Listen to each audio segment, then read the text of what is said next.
Muy buenas, nueva sorpresa sobre el crecimiento de Rusia en el dato conocido hoy y que está sorprendiendo a Occidente.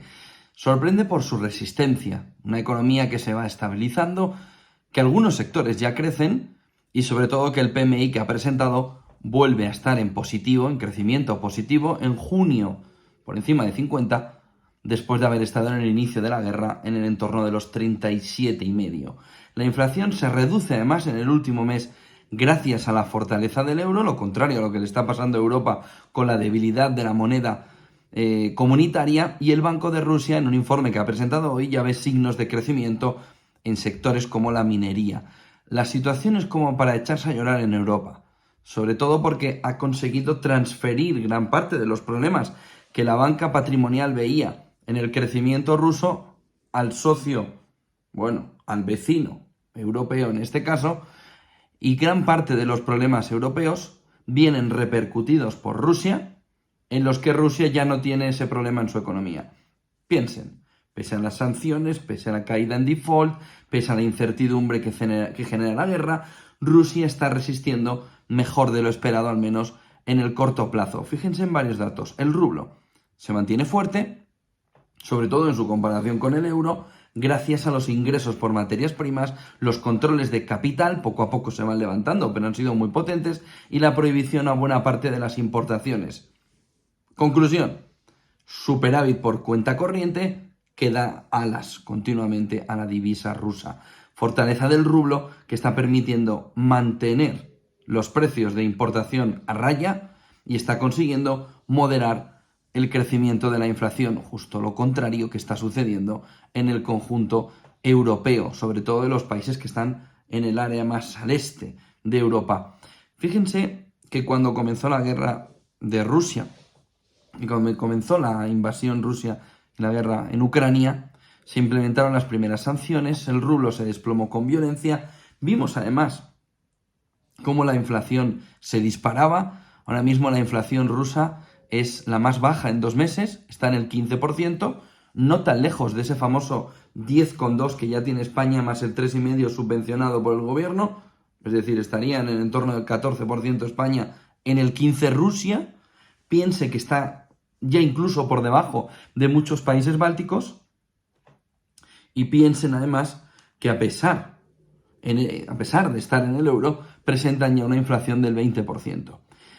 Punto de inflación que Europa empieza a ver cómo le transmite gran parte de ese daño Rusia, una vez que Rusia además se va quitando ese daño.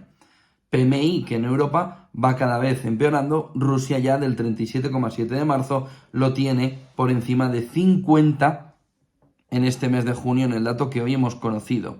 Esto quiere decir que la economía rusa podría haber crecido durante el mes de junio al calor de los disparados precios de las materias primas, provocados sobre todo por esas sanciones de Occidente que le siguen volviendo en forma de boomerang contra su economía.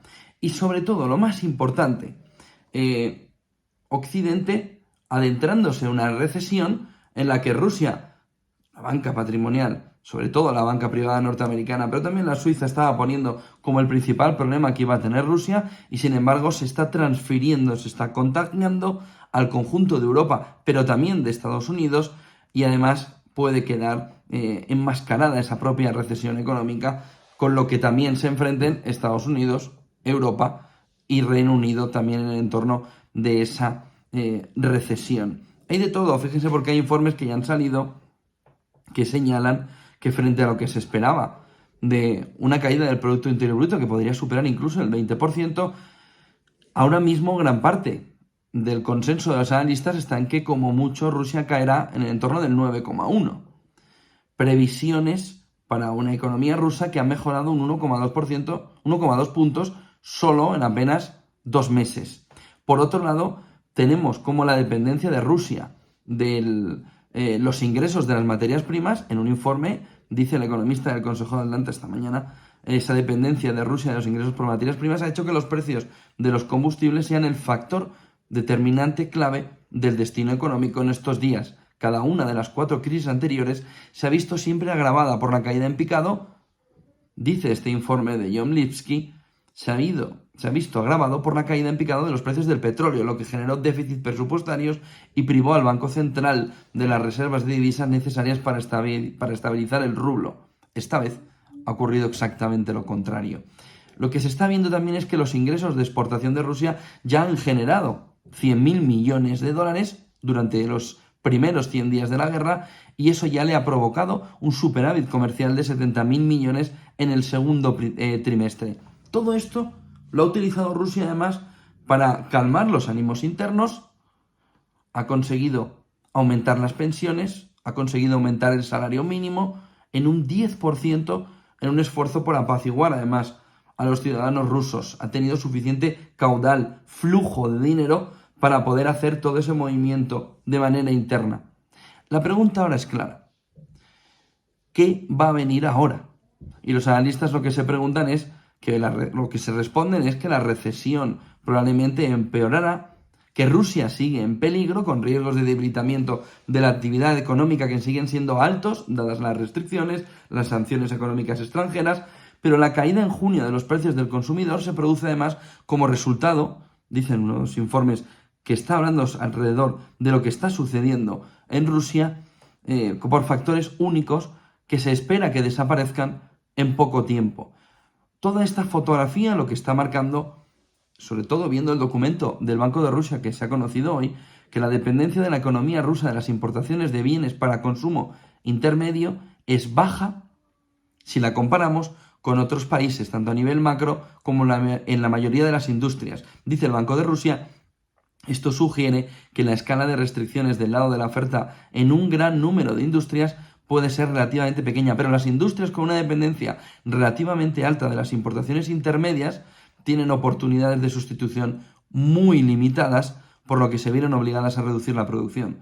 Esta es una fuente primaria de riesgos de inflación que está transfiriendo Rusia al conjunto de Occidente. La clave fundamental está en entender de qué manera Rusia está consiguiendo resistir y Occidente se está autoinfligiendo daño económico y además está recibiendo Europa una transferencia de todos los problemas económicos que se quería infligir a Rusia precisamente en su propio territorio. Crecimiento, inflación y debilidad de su moneda. En este caso el euro, viendo hoy además cómo perdía la paridad. Nos encontramos en un momento en el que son economías en el que están justo en el lado contrario. Fortaleza de la moneda, debilidad de la moneda, Rusia. Y Europa, inflación elevada, pero conteniendo, inflación elevada, pero subiendo, y sobre todo una función o una cuestión clave. Falta de materias primas para poder solventar, para poder salir de esta situación con fuerza en Europa, exceso de materias primas precisamente para hacerse importante en una balanza comercial positiva, fuerte, que permita además evitar conflicto social a través de bajar con determinados beneficios a su población.